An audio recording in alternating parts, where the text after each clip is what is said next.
আমাদের বাংলাদেশ থেকে কবে এই অপরাজনীতি বন্ধ হবে সেটা আমার আসলে জানা নেই। অনেক দুঃখ এবং পরিতাপের বিষয়, আমাদের বাংলাদেশের রাজনীতিটা অত্যন্ত নোংরা রাজনীতি।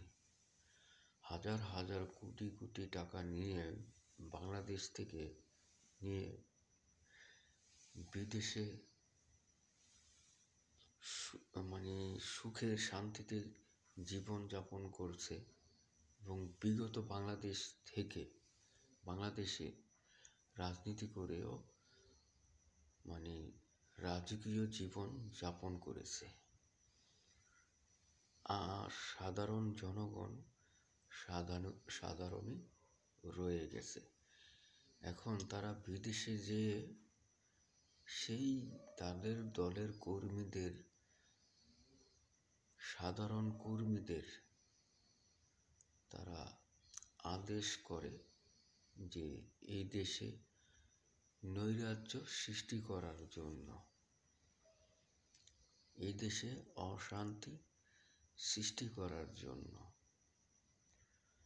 আর সাধারণ জনগণও তাদের রাজনৈতিক কর্মী, সাধারণ জনগণও তাদের কথায় এই দেশে অশান্তি তৈরি করার জন্য রেডি, বা অশান্তি তৈরিও করতেছে কিছু কিছু জায়গায়। এই সাধারণ জনগণ কবে বুঝবে?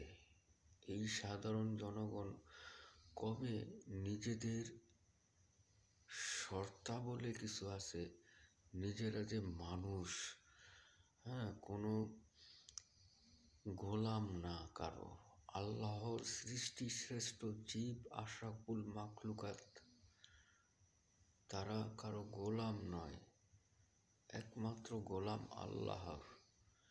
এই জিনিসটা এই সাধারণ জনগণ কবে বুঝবে?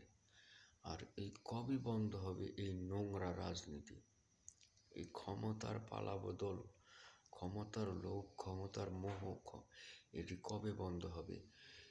এই অপরাজনীতি, এই নোংরা রাজনীতি খেলা যতদিন না পর্যন্ত এই বাংলাদেশে বন্ধ না হবে, ততদিন এই বাংলাদেশে শান্তি আসবে না। এই নোংরা রাজনীতি বন্ধ করার জন্যই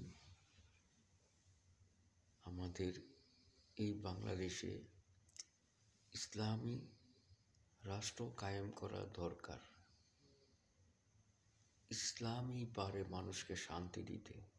দেশের মানুষের কল্যাণ হবে যদি ইসলাম ক্ষমতায় আসে।